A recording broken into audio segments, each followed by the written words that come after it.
Welcome to the Transcendent Minds podcast, the podcast where we explore the mysteries of the mind and the human experience. Join us as we delve into topics such as consciousness, spirituality, and personal growth with expert guests and thought-provoking discussions. Get ready to expand your mind and discover new insights on this journey of self-discovery. Now here's your host, Peter Michael Deeds. Welcome back to the Transcendent Minds podcast. Today marks an exciting milestone as we continue our ongoing series featuring remarkable individuals who've left an indelible mark on both education and spirituality. I'm thrilled to introduce a true luminary, Michele Marie Angel. Michele is not only a passionate teacher, but a trailblazer with a diverse educational background. She holds a bachelor's degree in elementary education from the esteemed University of Central Florida. She furthered her academic journey with a master's degree in computer science education from Nova Southeastern University. Michele's commitment to education extends across state lines with certifications to teach in both Florida and Oregon. Beyond the traditional realms of public school teaching, Michele has immersed herself in the field of spiritual education, and a staunch advocate for holistic learning. She has crafted and presented numerous classes, seminars, and events enriching the lives of those who seek spiritual enlightenment. Michele's literary prowess shines through her impactful books, including her debut in 2005 with It's a New World After All, and her subsequent works, Live, Love, Master Vision and Vibration to Create a Better World, and Forever Free, Soul Liberation with the Holy Spirit of Truth, which continues to inspire readers worldwide. Additionally, Marie shares her profound insights through 48 thought-provoking stories for awakened awareness and contributes to the reputable online magazine, eZine. Michele dedicates herself to group consciousness, leading classes in manifestation using meditation, intentions, and visioning. And her commitment to conscious creation mastery consistently produces reliable results. Her influence extends beyond academia and literature as she actively participates in the Alchemy of Light project. This transformative initiative focuses on creating a groundbreaking curriculum for holistic education, exemplifying her dedication to making a positive impact on the world. Today, we're going to delve into her journey, and we're going to talk about surrender and attunement. I want to say thank you for having me. I enjoy our interviews so much. Oh, you're welcome. I was thinking about the alchemy of surrender, the alchemy of letting go, and in its truest alchemical form is the mystical process of transmuting resistance into acceptance. It's the conscious choice to release the illusion of control and embrace the cosmic dance of existence, like the philosopher's stone that transforms the base metal of fear and attachment into the gold of divine flow. My question to kick off is, how do you personally define real surrender in the spiritual sense? It has to do with identity and free will choice. I've had a daily meditation, deep meditation practice for over 20 years, and surrender's been at the heart of that practice. So I surrender all my thoughts, feelings, words, and actions for transmutation and to transform that energy into the highest vibration of love and light and life. I let go of things that are bothering me. I let go of pretty much the small self and be one with the intelligence of the greater self in a humble fashion, because the less we think we know, the more we can learn.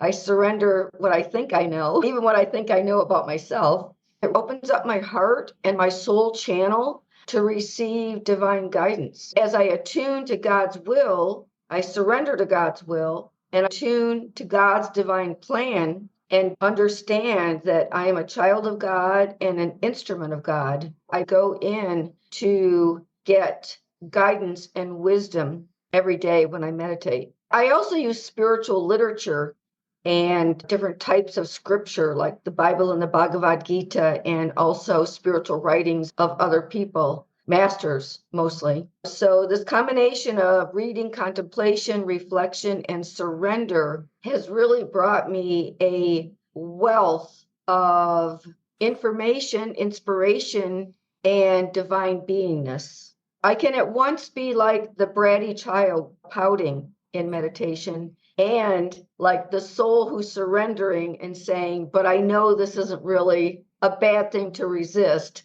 It is something I need to surrender so I can learn how to go with the flow and see what is the blessing, what is the lesson, what is the purpose of whatever I'm resisting or whatever's bothering me. With that, I have received much of the inspiration for my books and my life, because I propose that I am not someone here to necessarily teach, but to learn and to set an example. The best way to teach is to set an example. One of my stories for Awaken Awareness, as a matter of fact, is help me walk the talk. The intention is let me walk it before I talk it. I had observed people before saying one thing and doing another, and it just seemed out of integrity. And we can still make mistakes and be authentic about it. I didn't want to have a wide gap between what I was saying and what I was living. An example is the best teacher, and our whole soul's evolution. For me, it's the whole purpose for being here. Can you share a specific experience where surrendering led to a profound transformation in your life? The one that comes to my mind first and foremost actually makes me laugh. One time I went to a little picnic at the neighbor's front yard. They were having other neighbors in. And so I was a substitute teacher at the time in a new school district. It's when I first started teaching in Oregon. She said, how would you like to be a full-time temporary sub? So somebody was going out on maternity leave. So there was like a long-term position. Do you teach full-time for a period of time as a sub? So I said, sure. And it was in a computer classroom, and my master's degree is in computer science education. I'd been a computer teacher before. So I thought, that sounds like fun. So I did it. The person decided not to come back. I landed into the job. I was asked by the principal to stay and told I'd have to get highly qualified, which is a term meaning you've got to get the credentials within a certain period of time. I had to get my high school credential because I'd been teaching middle school and math and computers. I went to Southern Oregon University for 3 classes. But when I first got the job, part of me was dismayed. I was saying to God in meditation, pouting, really. It all flowed. When it's in the flow, it's divine. And it flowed so easily, I knew I was placed there by God. And I went pouting. I'm saying, God, why did you put me in this high school public setting when you know I want to teach spiritual education? I had already worked for Neil Donald Walsh and then for myself, creating workshops. And I love creating and presenting and being a facilitator for higher consciousness. After I said my piece, I shut up in meditation and listened, and I received the best download ever. There was a purpose for me to be there. I went with the flow, and it served me in so many ways. It was a great income. I ended up getting retirement from that state because I had done it for several years. I ended up learning a lot of things that I would have never been aware of. I processed and did meditation every day. I still served the souls in my classroom spiritually. It was like a treasure chest of soul development. And it still serves me to this day. I surrendered to it. Here's what I said in my mind and in my heart.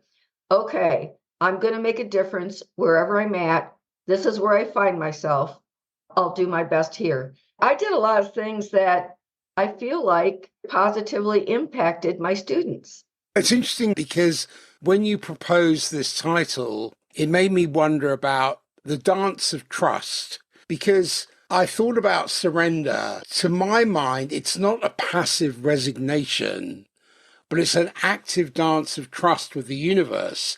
In looking at reframing it from a masculine perspective, because we don't like to surrender, but it really involves an active letting go of the need to micromanage outcomes, allowing the divine orchestration to unfold.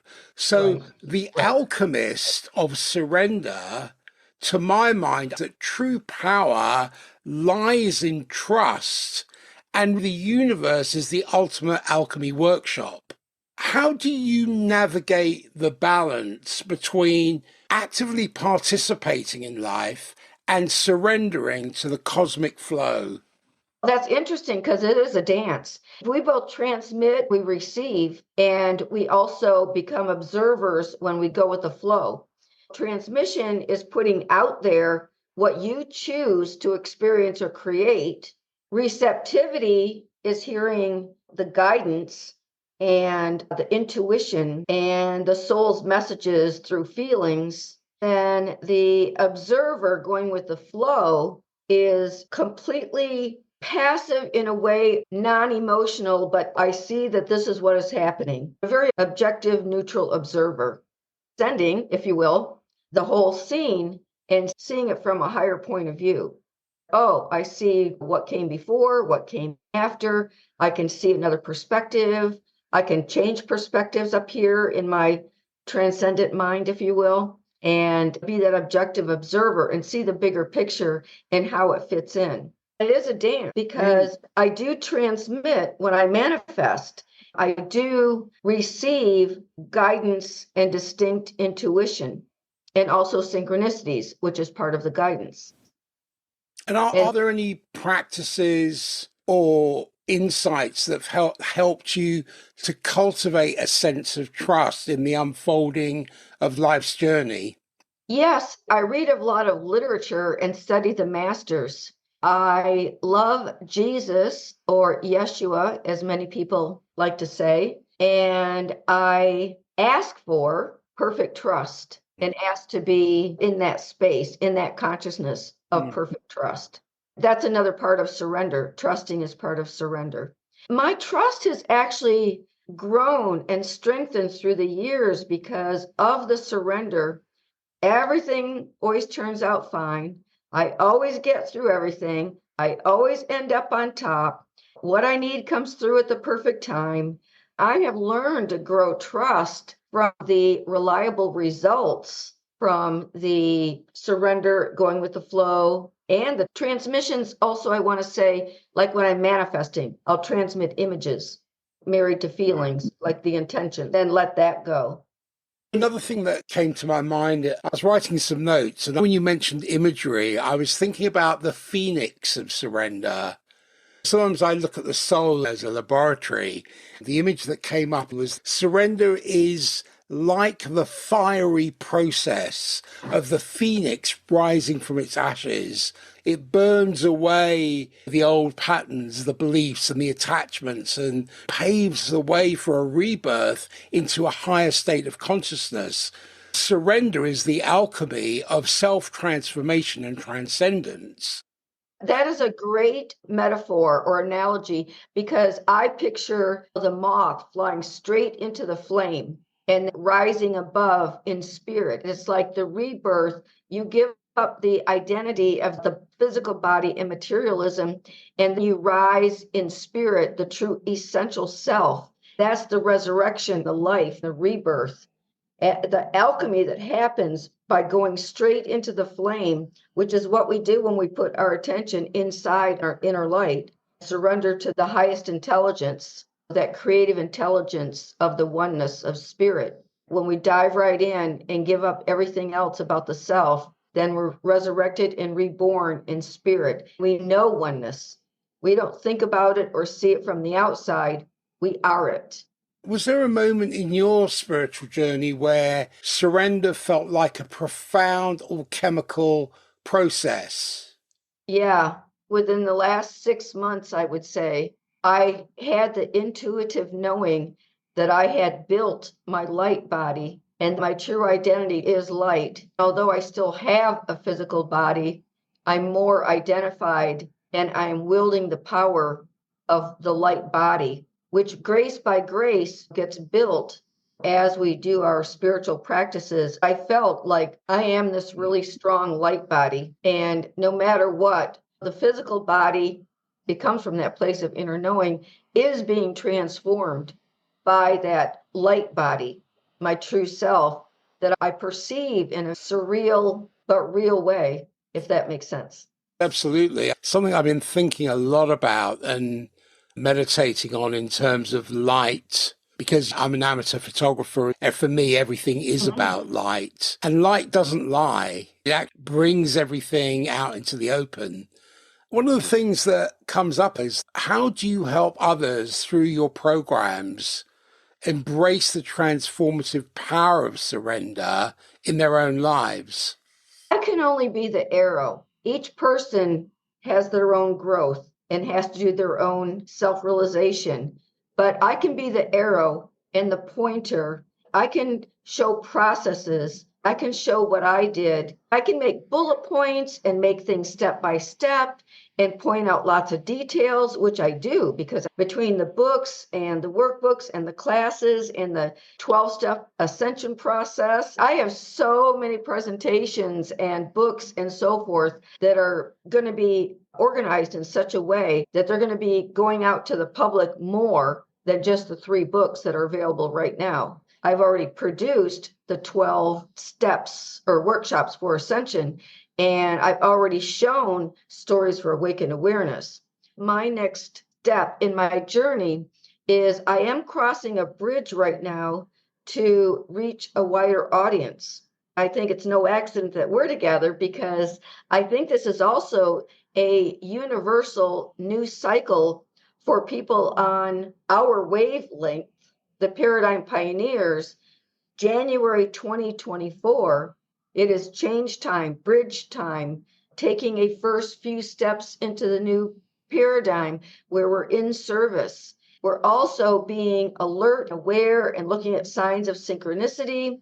There is a universal orchestration putting people together, like you and I, really, and groups that work together in loving cooperation to be lighthouses, guides, show the way, because we have paved a path, and each person has their own individual path, but having a guide and a light and exploring different processes and tools from different paradigm pioneers is extremely beneficial, not just to pave a new way in their own way, but when you partake of somebody else's work, the person who was the sower that did the work, someone can come along and read one of these books, for example, or anything that's available on my website, because a lot of it's free.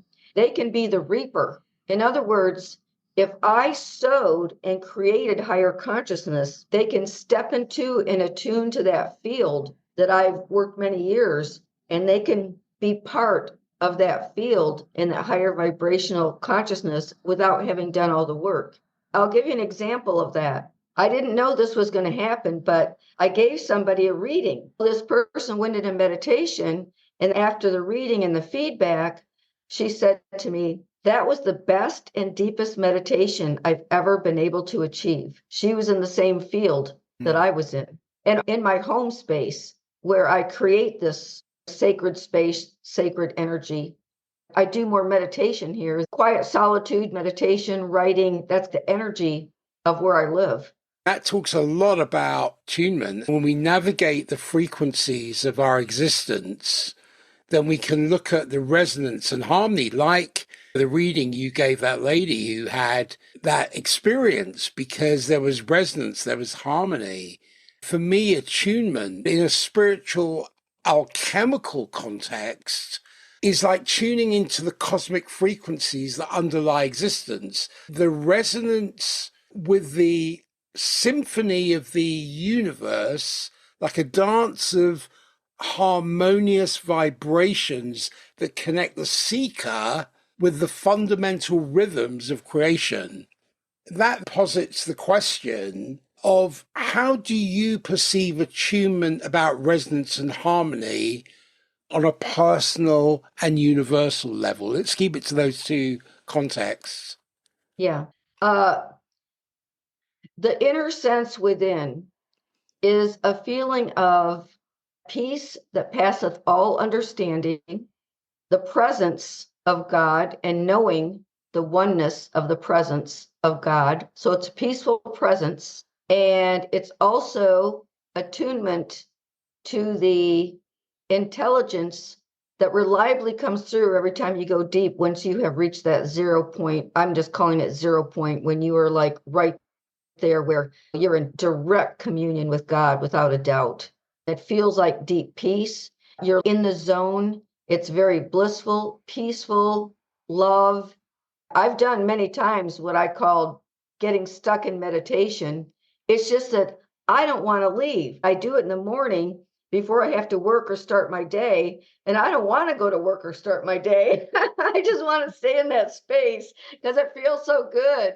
When you do it enough, you create that baseline state of consciousness, and that achievement comes grace by grace and a lot of effort and dedication and devotion, and intention, of course. My intention and what I have said is I'm attuning for God. In other words, I'm not entrained and I don't succumb to any lower vibrational frequencies, no matter where they might come from. Wherever I am, God is, and I'm maintaining the God frequency. I'm not going down, but I will lift others up. If they're receptive and want to be in a higher frequency, sometimes it's conscious, most of the time it's not, but my normal self is peaceful, joyful, blissful, often childlike and silly, actually. That's why I like working with kids so much. We really resonate. But yeah, I really have set the intention to not be entrained because I understand frequency. I basically can, with my inner eye of intuition energy, and intention is so powerful. You can intend to build that light body, emit light and radiate light, and increase the luminosity. So you don't just generate it, but you amplify the light on purpose, and you can see it and you can say it and intend it, and purposely be a lighthouse. Because when you realize your soul essence, you know that you are part of the all, and you have a great desire to be of service, to be helpful. I'm a child of God. I'm an instrument of God. And so I can break that down with my big life purpose, and I can break that down daily and say, who am I in service to today? As I look at what my day is going to look like and who I'm going to see. Light is in service to us as human beings. We are giant tuning forks, but what are we attuned to? That's the question, because we can be tuned or attuned to anything. Can you share an experience where tuning to a specific frequency brought about a profound shift in your consciousness? I'm just going to tell you the first thing that came to mind when you said that. I have passed cell towers before, and I would use my intention, my vision, and my heart, which is our great tool of electromagnetic and photonic radiation, to say, in my intention and vision, I would turn that cell tower into a lighthouse for God and raise its frequency so that instead of having it put out any lower vibrational frequencies or anything negative or damaging, that it raises its frequency and is a beacon of light of higher frequency, something completely benevolent and pure. I have the faith and the power to make such changes. If I can believe it, I can achieve it. Indeed, that's the power of our imagination. That's the power of using light as distinct from mind, because the mind plays all kinds of tricks. But when we move into light, there is that it has its own frequencies, it has its vibration. And within the quantum fields and energy resonance of attunement, because it delves into the quantum fields of energy where vibrations weave the fabric of reality. To my mind, I recognize that everything is interconnected. And when we attune our energy, we can navigate and influence that quantum dance. Yes. then consciousness becomes the master alchemist, because we're in that field of consciousness. We are in consciousness. Consciousness is light. Our consciousness has all the properties of light. We have different types of intelligence. So you can talk about electro, you can talk about magnetic, and you can talk about photonic.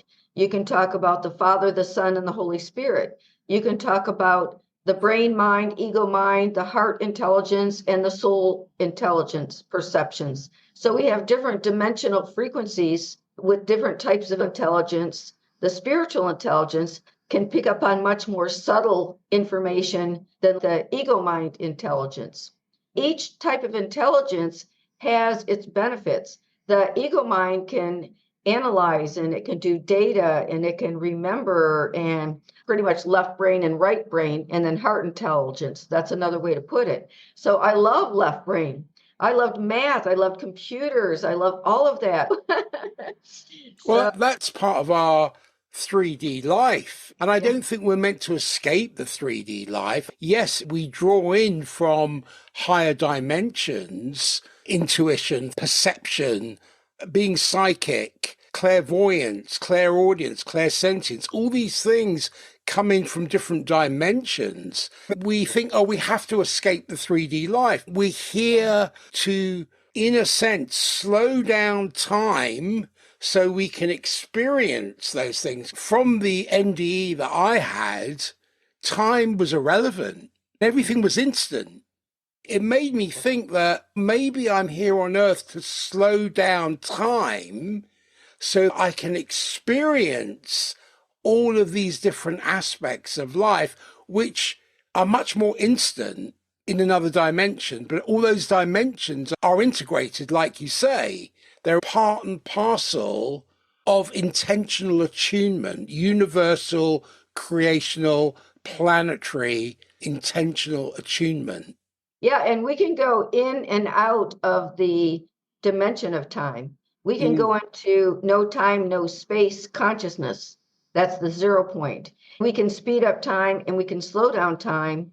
As we become masters, we can, of course, do time travel. We can change the past. We can jump into the future. And in a way, we do it already with our mind, not just our brain mind or ego mind or right left brain, but the whole totality of integrated mind, soul included, because you get the subtle, fine, infinite intelligence of the universe of spirit through the soul, which the soul is spirit. It's not either or, it's both and, but we can also emphasize one type of mind or the other based on the application or the need at the moment. That's the alchemist symphony, because Exactly. attunement, much like a master alchemist, can compose this symphony, but it involves the orchestration of the energies of mind, body, and spirit into this integrated, harmonious whole. It's the recognition that life's melody is rich and diverse. When we attune to the subtle notes of existence, we gain access to the keys of profound transformation and transcendence. Absolutely. When you go into nature and you resonate with the essence of nature, because the essence of our nature is light, the whole essence is light. Light is consciousness. One way to tune is to be in nature beside meditation. Anyway, so I was thinking of something and I want to say it before I forget it. The other beautiful thing about alchemy is understanding the conservation of energy. Let's say there's a situation and you wonder what it would be like if you had another situation. That's part of alchemy. What would it be like if I improved the situation or if it were different? And you start playing with the energy and envisioning something different. Something comes up for healing, like a past pain, grief.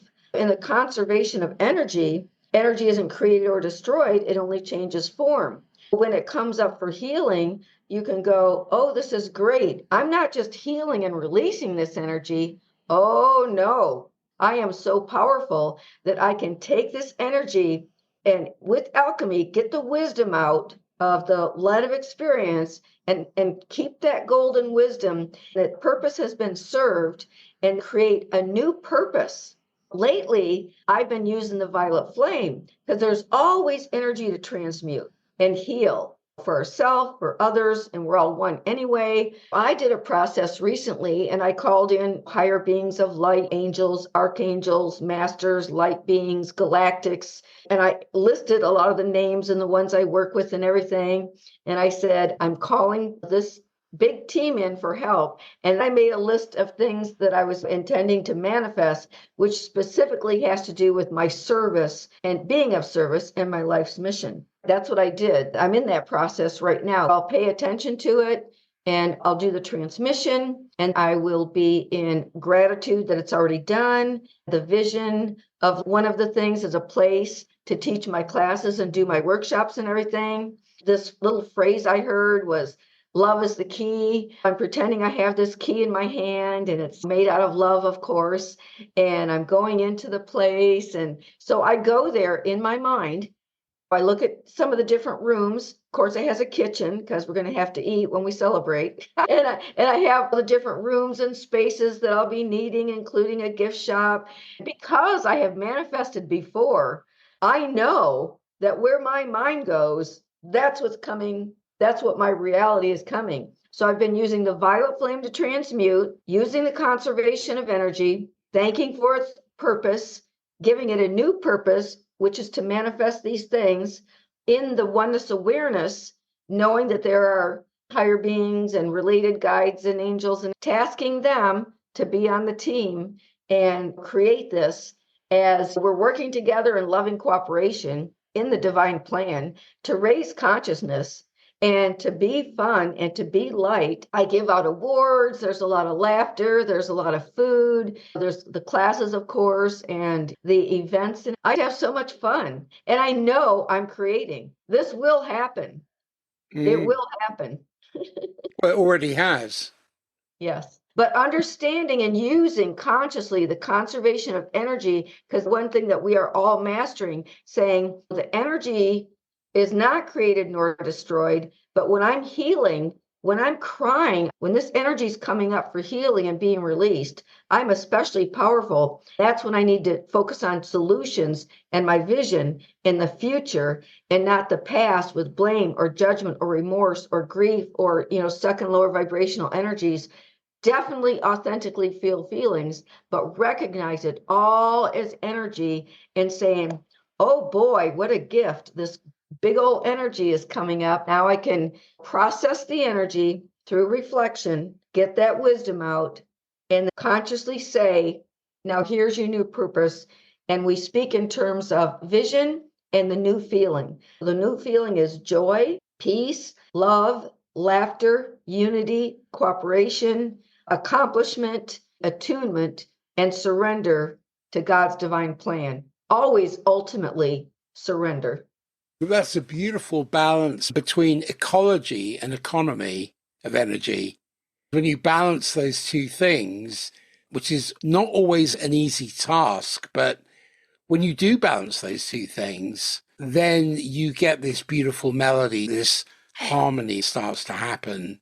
I was also thinking about humility because there's an argument to be had for surrendering to a higher power really requires acknowledging one's limitations and embracing humility.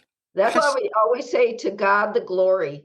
Father God are one. It is not me that do the works, but my Father in heaven. One of my most important lessons that I love and adore, we never, ever take the credit. Ultimately, we know God is source of everything, all ideas, all energy, everything. That surrender just opens the channel for God to express the highest and the best through us. That's why I say I'm a child of God, I'm an instrument of God, and anything I accomplish is to glorify God, because God is ultimately the doer, provider, and giver. When we choose to tune to that, we're working in harmony and unity at that God vibration of giving love and giving whatever we can, giving and helping. That's humility as well. That plays a huge role in my spiritual journey. Can you share an experience where surrendering your ego led to spiritual growth? Yes, actually. I remember going for a walk when I got the lesson. I remember exactly where I was in a specific park in California. It was like 1 hour north of San Francisco Bay. I was walking through a park and I was communing with a master and understanding that people can get tripped up on their ego and fall into these ego traps. I was almost pleading, saying, how do you stay out of that? Because there's so many traps as a human being. How can you really stay out of that?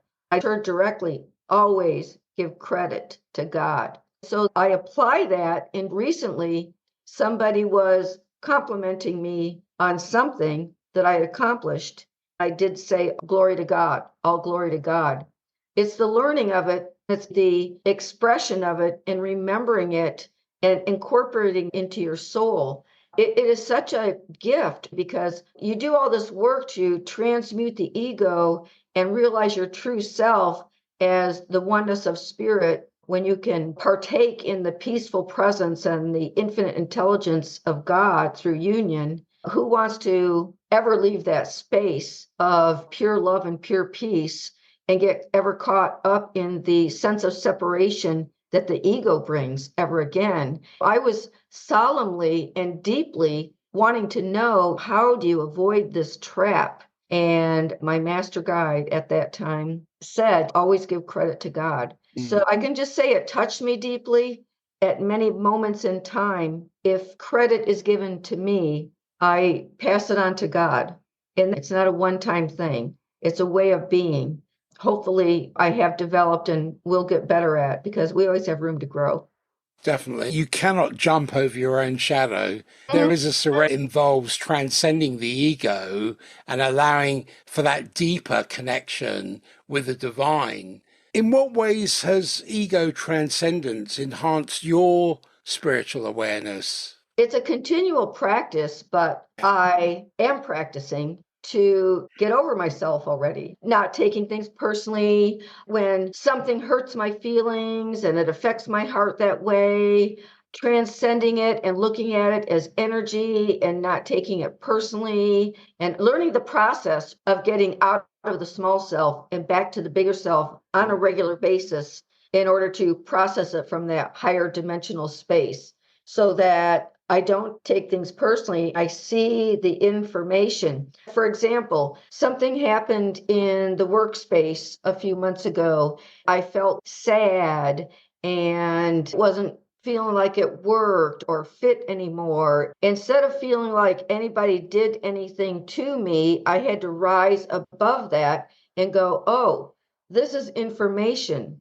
I am being redirected, which is a good thing, because it's part of the spiritual guidance to go when you need to go, or turn right when you need to turn right. It's that heart guidance, which is intelligence. It's not personal thing, even though it feels that way.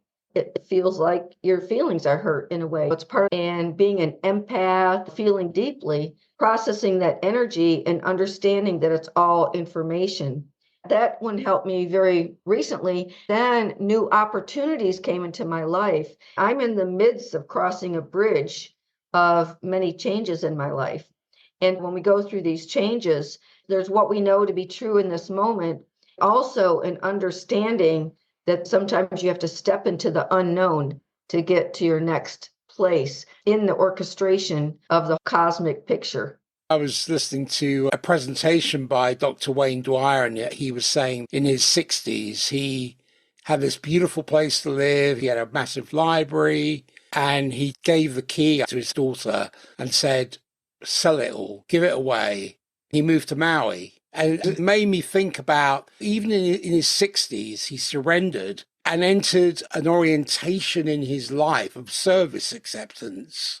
The feeling I have is surrendering involves accepting a life of service as well as aligning one's orientation towards a greater purpose. How has your understanding of service shaped your spiritual path?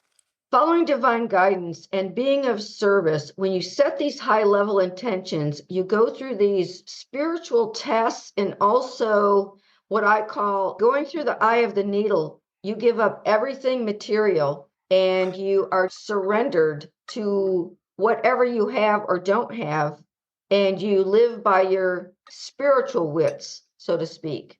That did happen to me. And I gave up everything. I was spiritually guided. I gave up everything twice, actually. One time I gave up everything, moved across the country, never owned a home again since then. Or no, excuse me. After I moved across the country, I did own one more piece of real estate and for a couple of years, and that was the last one. But basically gave up a home with a already paid off mortgage and a tenured teaching position. Gave it all away, followed my heart, went into this new path, which brought me in much soul satisfaction and bliss. Got back into another financially stable situation. Then it was time to move on from that. I ended up living in my RV for a couple of years and going to a different place and being all by myself with very little financial income or stability.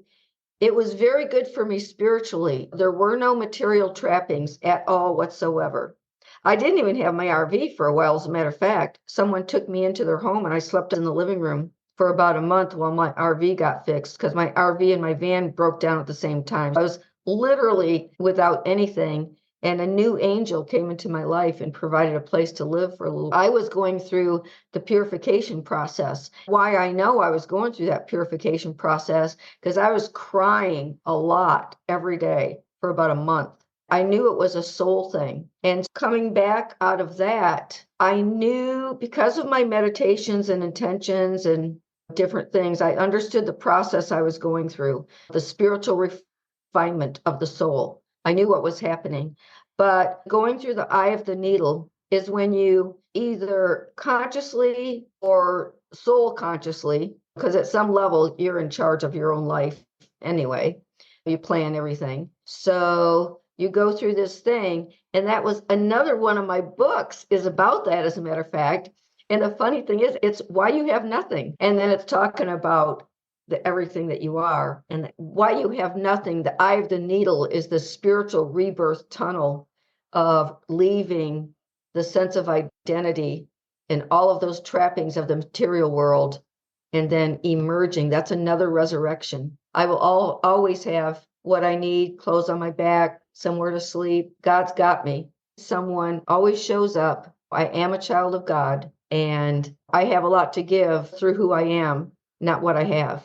That speaks to me about surrender and attunement, but also about a multidimensional connection and communion. Because one of the key things I'm seeing in surrendering, it opens the portal to multidimensional connections and a sense of communion with the divine, but not only with the divine, but from a planetary creation and universal communion. How do you perceive and experience multidimensional connections in your spiritual practice? That's interesting because I remember one time out at a campsite, I was doing some writing and all this profound stuff was coming to me and through me, like downloads, automatic writing. Then somebody started making loud noises. I was like, wait a minute. Then I started wondering, where does all this information come from? Because I don't personally know this stuff. I started realizing that I had some telepathic connection to some higher intelligence. Then I would start asking, how do I know who's talking to me? They said, that's who you're talking to. I was like, oh. So I have had guides, like ever since I was little. My grandma took me to Unity Church, and I wasn't particularly religious at all, but I loved Jesus. I felt this heart and soul connection always. Then later, the connection to Paramahansa Yogananda became like cement, years and years of study of his stuff. Then Mother Mary came to me and through me, and I had personal interactions and lessons. Archangel Michael came to me and through me, and you just get to know the essence. It's that knowing, but not really knowing how you know kind of thing. But you're in that space of eternal, absolute 0 point. It's called many things. state of consciousness. Is that like differentiating between personal intuition and guidance? All of it is connected in the oneness of spirit. And in the oneness of spirit, there's direct transmissions through the heart and soul. And there are a lot of channels of communication. If you really think about it, what they're trying to use in that transhumanism is voice to skull technology, where they transmit thoughts, where you actually get this thing that sounds like your own voice, and you think it's your own thought, and drives people crazy when they're targeted individuals. Intuitive feels different. You can test spirits, so to speak, to see if they're of God. And when you're completely clear and certain, you're on that level of spirituality. There's different levels and layers. There's the spiritual realm, which is spirit, and there's the astral realm, which is psychic. You have to realize what realm you're dealing with and where your transmissions and reception is coming from. You get to know that as you start transversing the inner world. How do you get to know it? You and ask, and then you get to know. You might pick up books. You might not get it directly every time. You might pick up just the right book that explains it. Or you might have an experience and pick up a book and get the language for the experience that you had that you didn't have words for, because feeling and images and understandings that are now you've got to translate it into human terms of a language. We're always communicating on all the levels. Like when you are talking right now, we can feel a resonance and answer or ask a question that I was about to say, or vice versa. Definitely. One of the things that is talked about a lot in the spiritual community is gratitude. Another aspect of surrender is how it leads and connects to the significance of expressing gratitude for the gifts of a spiritual journey. How has the concept of gratitude played a role in your surrendering process? Gratitude is the transition from materializing reality, because gratitude to me puts you in a place of isness. So if you're manifesting, you're saying, thank you, what I have projected or asked for already is. Also, you marry that with what already is. I am grateful for what's in my life right now. I can list the people and the things, and I am grateful for what's in my imagination right now, because I know that's how I manifest reality. So that's already real. Gratitude makes an isness. It makes things real. It's funny because I've written 2 books about isness. One is The Wizard of Is, and Isness is My Business. Gratitude has to do with isness. It's like you claim it, you have faith. Can you share a specific gift, your spiritual journey, that you're particularly grateful for? Oh, yes. I have to tell you something that happened one time. I was teaching computer classes in Oregon at a community college, and I had been in meditation. I was just like a child, really, saying, God, I just want to see your hand in my life. Within a few days, I was teaching class in Grants Pass, Oregon, and a student came up to me. She gave me this gift, and it was God's hands with a baby in it. It says, God bless you. She was thanking me for something I said to her that helped her get through something. But the gift was from God and her, but we all work together. I just said, I want to see your hand in my life. And here in this physical gift were God's hands holding a baby. I'm getting goosebumps right now. I almost feel like crying because it meant so much to me. That's a beautiful story and demonstrates the power of asking, because what is it to ask? Humility. The other thing I wanted to talk about is in the context of surrender and attunement, is there are arguments that surrendering might lead to a loss of individual autonomy and personal decision making. I don't subscribe to that. But how do you balance surrendering with maintaining a sense of personal autonomy? Have you ever felt conflicted about surrendering control over certain aspects of your life? No, because in my experience, surrender renders the realization of my greatest potential and my gifts from God that I can give.